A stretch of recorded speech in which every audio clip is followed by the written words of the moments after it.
أعوذ بالله من الشيطان الرجيم بسم الله الرحمن الرحيم يا أيها الرسل پیغمبرانو کلو خورے من الطیبات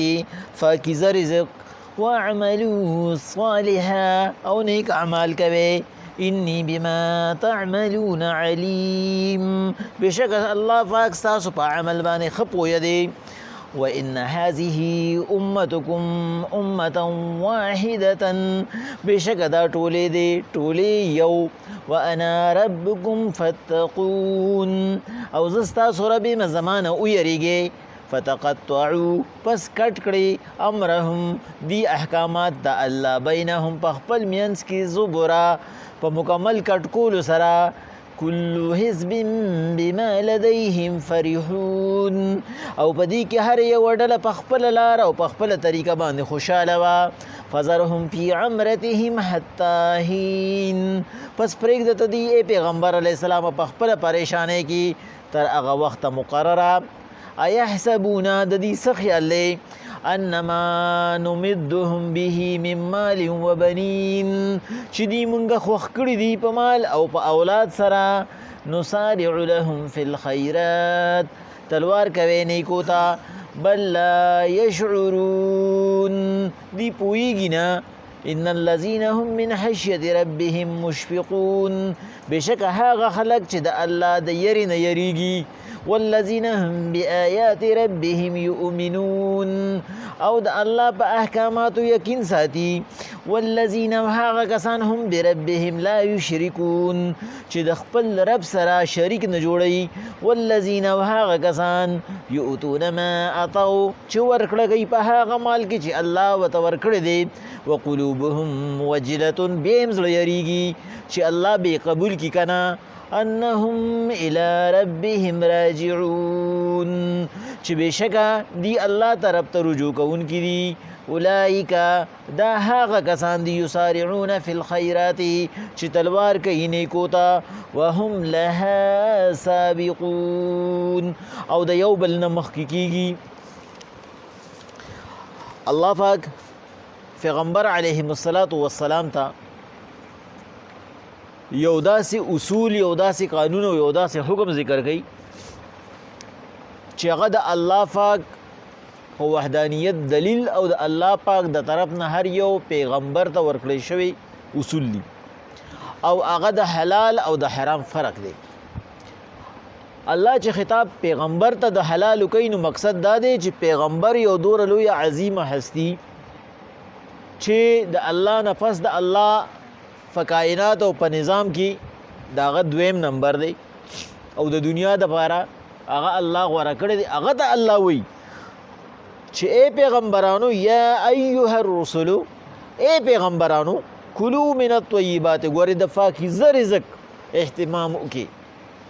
واعملوا صالحا او بیا پس داغې نه عمل صالح وکړي ګوره دې کې دا امام رازی صاحب تفسیر کبیر کې یو ډېر ښکلې نکته لیکلې ده هغه وی الله پاک وی چې لاول نه د پاکیزه رزق انتظام وکړي بیا نیک عمل وکړي موسی علیه السلام په باره کې په تورات کې یو ځای کې لیکلي دي چې موسی علیه السلام د الله پاک راز لتو یو سړی و معمر سړی و سپین ږیری هغه یو داسې لویه ګټه وه د جانماز په شکل کې داسې لویه ګټه اکثر د خوړونو کې په هغې باندې ولاړو عبادت یې کو او چې موسی علیه السلام تن هغه په سجده پروت او د سترګو نه به اوښکې راتلي په هغه ګټ باندې خو به شو کې ټینګېدې نه نو ښکته به جمع کېدې او چې موسی علیه السلام راته هم په عبادت ولاړو او هم هغه طریقې وه موسی علیه السلام دغه عبادت ډېر زیات خوښ شو وی خدای پاکه ته به د دې بنده یو سوال قبول نه کړي دا بنده به یو سوال ستانه وکړي ته به قبول نه کړي الله ورته وایي د ټول عبادت ما ته قبول نه دی موسی علیه السلام حیران شو وی خدای پاکه دا دومره ښکلي اوږد مونځ چې موږ پرې تنګېږو دا ښکلې رکوګانې دا ښکلې سجدې او بیا د سترګو نه دا اوښکې او ته موسی علیه السلام د عبادت خو ښکلی دی خو د عبادت چې دی په څه باندې کوي هغه ښکلی نه دی دته زه وامه ته د حلالو اهتمام وکړه او د ده په خېټه کې چې څه پراته دي دا حرام دي نو لګیا دي که نه کوي د ځان د ستړي کوي زمونږ څومره مشران دي چې هغوی وایي د دوره کلونو نه مونږ جي تهجد کوو او اکثر مشران خو زمونږ دوره سادهګان دي هغوی ته تهجد دا نوم نه ورځي وي تعجب کوو هغوی زمونږ سوال نه قبلېږي نو موسی علیهم السلام ته الله پاک وایي د ده خېټه کې حرام پراته دي د ده ګټه حرامه ده دې کور کې تپوس نه کوي دا چې کوم رزق زه خورم دا د کوم ځای نه راغلی دی دې د خپل آمد و خرچ اندازه نه ساتي یعنی موږ به ووایو نن سبا یو بندرې هغه 15 وخته مونځ کوي هغه تهجد هم کوي خو هغه د بجلي اغلا کوي نو دا هر څه هغه په څه کوي په کومو اوبو یې کوي د غلا په اوبو د خپل ټول قوم حق وکي او په هغې باندې دې عبادت کوي نو د ده سره اودس نه دی شوی نو د ده سره غسل نه دی وتی نو دې پردی اوبو شلی هغه غریب کله د پټیو سر له راځي کله د لختي بل سر له راځي سیکل او موټر سایکل یې راغستي نو د ده څه خیال دی چې ولې د هغه الله هغې بنده به الله تپوس نه کوي په دغه اوبو باندې چې د فصل شو د خپل اولاد له ورکو نو دغه اولاد به حلالیاني دی به د خیر کارو کی نه د هغې نه به هغه څیزونه جوړېږي دی به همیشه پریشان ساتي الله پاک پیغمبرانو ته وایي تاسو له اول نه د من الطیبات کلو من الطیبات د حلالو انتظام وکړئ بیا پس د هغې نه واعملو صالحا نیک عمل کوئ په دې پردي حقونو باندې چې تا سره د رور حق دی د پلار حق دی د مور حق دی د خور حق دی او تا پې سینه اچولې ده او خور ته په کور باندې زړی چې دا به بله ورځ به زما نه ځمکه ځي نو ولې د دې رب نشته دا چې الله پاک وایي وایذا الموءودة سئلت نو دا یوازې هغه لوڼه دي چې کومې لوڼه ژوندی ښخې شوي دي نه دا ټولې هغه لوڼه دي چې د هغې حقونه والي شوي دي هغه لور خو مړه ده چې د هغې حق نه ادا کوي هغه ته صرف په دې وجه په کور کې ساتي چې یاره دا به دې سره به سبا ځمکه ځي هغې له د خپل حق نه ورکوي چې حق وله ورکوې ورته وایي دا ستا پړونی بس غم خادي پاتې بس تا خپله حصه واخېسته او زوی چې د نوالي په فخر باندې به زوی ته مې دوره حصه جدا کړه ولې دا زوی ستا نه دی پیدا دغه شانتې دا لور هم ستا نه پیدا ده که نه په لور او په زوی کې په وینه کې فرق ولې کې الله پاک وایي دا چل به کې زه به د عبادت قبول کړم نه کلو من الطیبات تلا ولنا پاکیزه رزق وخوره ته ټول حقوق په ځای ادا کړه بیا واعملوا صالحا نیک عمل وکړه انی بما تعملون علیم ستا په عمل خبردار یم ما ته ستا د عمل پته را که ته په خپله کمزورۍ کې دا دوره ښه عمل کې نو زه به په خپله بادشاهۍ کې تاله د هغې لویه بدله درکړم وان هذه امتکم امة واحدة وانا ربکم فاتقون بېشکه دا ټولې د انسانانو دا ټولې یو دی یعنی څه دی په یو دین دی پیغمبر علیهم السلام د صحابو تپوس وکړو حضور انسان په کوم دین باندې پیدا کیږي پیغمبر صلی الله علیه وسلم ورته وایي دین فطري اسلام دی تاسو په انسان کې ماته فرق وښایئ پیغمبر صلی الله علیه وسلم ورته وایي انسان چې پیدا کیږي چې کوم کافري او کوم مسلماني پای کې څه فرق دي ټول یو شان دي الله وایي ټول یو امت دی نو بس زمانه ویریږي څنګه ویریږي بس چې ما څنګه پیدا کړې اک شانتي ټول یو شانتي شي او زما عبادت وکړي فتقطعوا امرهم بینهم زبرا لیکن د خلکو په خپل مینس کې زما هغه حکمونه هغه کټ کړو زبرا او اسی یې کړو دا څومره خلک چې دی ټول کل حزب بما لدیهم فرحون ټول په خپله طریقه باندې خوشحاله دي هر یو کس ځان له جواز ګوري هر یو کس ځان له ثبوت ګوري ثبوت او جواز یو خبره ده یعنی په دین کې به مونږ دا خبره والو چې د امامانو اختلاف شته په څه کې دی په اسانۍ کې دی امام ابو حنیفه صاحب یو مسله کې د امام شافعي صاحب سره اختلاف دی نو په دې کې نه دی چې زه صحیح وم ته غلط وې هغه وایي نه دا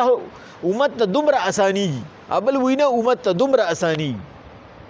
په دې وجه باندې مفسرین وایي فقها وایي د علماو اختلاف هغه د امت لپاره رحمت دی، خو د دې زمانې نه چې صرف هغې د خپل ویوالي شهرت دپاره او مشهورتیا دپاره یو بل سره اختلاف کوي او اختلاف پسې کوي دعا شته دعا نشته، اسقاط شته اسقاط نشته، یا دی یا دی نه، دا هم فروع دي. فرایض خیال وساته، د واجباتو خیال وساته، په هغې باندې زور راوړه. خلکو له په ذهنونو کې دا شکوک و شبهات مه پیدا کوه چې ته هغې ته په مستحباتو کې او عامو کارونو مباحو کې ته په هغې کې ورته مسلې جوړې کړي او اصل مسله هغه ورته نه ښیي. الله پاک وایي پیغمبر علیهم الصلاة والسلام ما خو په یو دین پیدا کړي و، دین فطري اسلام دی، د هر یو انسان اعضا یو شان دي، بیا ماحول هغه بدل کړی دی، بل خوا یې بوتلی دی. فذرهم فی عمرتهم حتی حین، پس دی پرېږده دا چې کوم خلک را اوړي نه، بس په دې باندې الله پاک چې کوم ځای قرآن کې خطاب کړی دی، الله چاته کړی؟ طالب ته یې کړی دی چې کوم سړی طلبګار دی، کوم سړی هدایت غواړي، کوم سړی هدایت یې زده کول غواړي، په سمه لار تلل غواړي، پیغمبر صلی الله علیه وسلم هغې ته لار وښیه. چې کوم سمه باندې تلل نه غواړي، د دین ورته ضرورت نشته، دې ته د دین ضرورت دی. مونږ خو نن سبا د دین نه داسې یو مسله جوړه کړې ده چې مونږ وایي د دې دین مونږ ته ضرورت دی، مونږ د دې دین پکار یو، زمونږ دا دین نه دی پکار. په دې وجه باندې هر ځای کې مونږ خپل رای او خپله مسله پیش کوو او د یو مسلمان په وطن کې اوسو او بیا هم که د پیغمبر خلاف خبره کېږي نو مونږ وایو ثبوت کم دی، ثبوت راوړه که نه. او ستا قانون دا مسلمان قانون دی چې دی کې به ستا ثبوت ومني. خو شکر دا دی چې داسې مسلمانان شته چې هغه دغه ثبوتونو هغې ته ضرورت نشته. ولې موږ د صلاح الدین ایوبي خبره کړې وه چې هغه چې کوم دی نو هغه ټول انګریزان هغه د یروشلم چې کله بیت المقدس هغه فتح کو، هغه ټول یې معاف کړو، یو کس لی پکې سزا ورکړه چې د هغه نوم برنسو. او هغه چې کله د مصر نه شام ته د مسلمانانو قافله تله هغه لوټلې وه، مسلمانان یې قتل کړي او یې راولی خپل ژوندی پیغمبر هم وی تاسو دې زما نه خلاص کړي. او صلاح الدین ایوبي د مرګ په جال پروت او خدای پاکه یو دوه قسمونه خورمه دا را لرې شا کړي، بس دوره عمر راکړي چې یو بیت المقدس آزاد کړم او یو د دې سړي نه سر کټ کړم. او الله پاک هغه له صحت ورکړو، هغه غیر متوقع طور باندې صحتمند شو. او چې په 581 کې دا واقعه راغله او 583 کې چې کله بیت المقدس هغه فتح کو او دا ټول انګریزان ورته راغونډ شوي دي خیمو کې کېنوي، وی کم دی هغه برنس چې برنس یې راوستو توره یې وویسته، ورته یې وی تا غشین خرې، تا غرضیلې چې ته وایې ستاسو پیغمبر دی راشي زما نه دې تپوس وکړي، د پیغمبر غلام شته ستا غونته کسله پیغمبر ځي. او سر یې تېنه کټ کو او خپل کمانډر ته یې وی دا په دې خیمه کې په دې ټولو عیسایانو وګرځوه، ورته وایه چې کله فتح مکه وشوه نو زما پیغمبر ټول مشرکان د سیل مې معاف کړو. یو کس له سزا ورکړ چې هغه ځان د بیت الله په غلاف کې راټول کړو، پیغمبر وی سره د غلاف یې قتل کې، یعنی غلاف نه مقصد سو په دې غلاف کې قتل کې. ولی هغه د پیغمبر توهین کړو، د پیغمبر توهین چا کړو، پیغمبر هغه ټول معاف کړو، هغه معاف نه کو. زم تاسو ټول معاف کوم که دلته اوسئ او که ځئ، خود زما د پیغمبر توهین کړی دی، زما پیغمبر دا سړی نه معاف کړی، زه به یې څنګه معاف کړم. او نن سبا موږ وایو موږ یې مذمت کوو چې دا کار چا کړی دی، سوات کې چا سړی سوځولی دی. نه دا د انساني حقوقو خلاف خبره ده، بیا انساني حقوق پکې په منځ کې راشي. الله پاک وایي پیغمبر صلی الله علیه وسلم دغه خلکو نه ووړه، فذرهم فی امرتهم حتی حین، دوی په دې خپلو پریشانو کې پرېږده چې پراته ایحسبون د دې څه ګمان دی انما نمدهم به من مال و بنین چې ګنې په دې باندې مونږه د خپل طرف نه یو انعام کړی دی، نمدهم دی له مونږ ورکړي دي من مال و بنین، دا مال او اولاد ګنې دا زما د دوستۍ نښه ده. الله وایي نه، دا مال او اولاد زما د دوستۍ نښه نه ده. نسارع لهم فی الخیرات، تاسو تلوار وکړئ نیکو ته، دا نیکي نه ده، دا د نیکۍ نښه نه ده چې ستا مال او اولاد سیوایي، بل لا یشعرون، دی پوهېږي نه نیکي څه ده. الله وایي زما د رضا نښه څه ده، ان الذین هم من خشیة ربهم مشفقون، بېشکه هغه خلک چې یریږي د الله د یرې نه، د الله د یرې نه څنګه یریږي چې الله پاک به زما د عبادت قبول کړي، زه د دې قابل یم چې الله زما د توبه قبوله کړي. والذین هم بآیات ربهم یؤمنون، د الله پاک په احکاماتو یې کلک یقین پای کې بیا دا نه وي دا زما عقل نه مني، والذین هم بربهم لا یشرکون بل خپل رب سره شراکت نه کوي ذمہواران نه راټولوي چې دا پکې نازولې دی او دا پکې ذمہوار دی نه هغه وی ذمہوار صرف یو الله دی والذین یؤتون بما اتوا بل ورکړه کوي دا هغه مال چې الله وته ورکړی دی د څه دپاره ورکړه کوي د نام و نمود دپاره نه کوي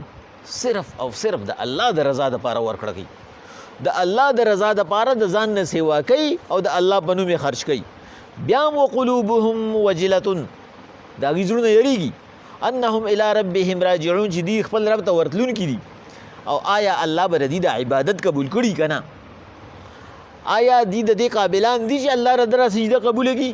الله د حج او د زکات قبول کړي الله پاک وایي هغه بین الخوف والرجاء هغه والا کار کوي په یره کې او په امید کې چې یاره الله پاک کیدی شي په خپل رحم باندې ما وبخي خو هسې نه لکه حضرت عمر رضی الله تعالی عنه به وي پیغمبر علیه السلام حدیث مبارکه دی چې زر کسانو کې به یو کس جنت ته ځي او 999 به دوزخ ته ځي پیغمبر صلی الله علیه وسلم بیا وروسته صراحت وکړو چې دغه به 999 به د جوج ماجوج نه عمر رضی الله عنه وی زما دا امید دی چې دا یو کس به ځم او زه یریږم چې هسې نه چې دغه یو کس ځم صحابه ورته وی څنګه پیغمبر هغه ورته وی کیدی شي دا یو کس چې جنت ته ځي دغه جنتي به ځم او دا 999 که جنت ته ځي یو پکې دوزخ ته ځي نو زه یریږم هسې نه دغه یو دوزخي به ځم دا هغه کلک ایمان دی چې آیا زما د عمل د دې قابل دی الله پاک وی اولئک یسارعون فی الخیرات دا وصایف والا دا هوبو والا خلق چې دی یسارعون فی الخیرات دی نیکو ته تلوار کوي دی نیک عمل کوونکي دي وهم لها سابقون او د یو بل نه مخکې کېږي په څه کې مخکې کېږي په دنیا کې نه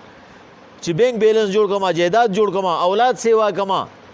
که د هر طرف نه راځي نه الله پاک وایي د الله په رضا باندې مخکې کېږي د الله په رضا کې مخکې کېږي په نیک عمل کې مخکې کېږي الله وایي دا هغه نیکان خلق دی او د داسې خلکو نه زه رضا یم بسم الله الرحمن الرحیم یا ایها الرسل ای پیغمبرانو کلو خورئ من الطیبات د پاکیزه رزق نه واعملوا صالحا نیک اعمال کوئ انی بما تعملون علیم بېشکه زه ستاسو په عمل باندې ښه پوه یم وان هذه امتکم امة واحدة بېشکه دا ټول انسانان یو ټولی دی او نظریه هم یو وه وانا ربکم فاتقون او زه ستاسو رب یم زما نه ویریږئ فتقطعوا امرهم بینهم زبرا دي زما احکامات ټوټې کړو کل حزب بما لدیهم فرحون او هر یوه ډله په خپله طریقه خوشحاله ده فذرهم پس پرېږده دي فی غمرتهم په خپلو پریشانو کې حتی هین تر څه وخته پورې یعنې تر مرګه پورې ایحسبونه د دې څه خیال دی انما نمدهم چې دي ما خاص کړي دي من مال و بنین په مال او په اولاد سره نسارع لهم فی الخیرات تلوارو کې په نیکو کې بل لا یشعرون بلکې دی پوهیږي نه ان الذین هم من خشیة ربهم مشفقون نیکو ته تلوار هغه کسان کوي چې د الله نه یریږي والذین هم بآیات ربهم یؤمنون په الله کلک ایمان ساتي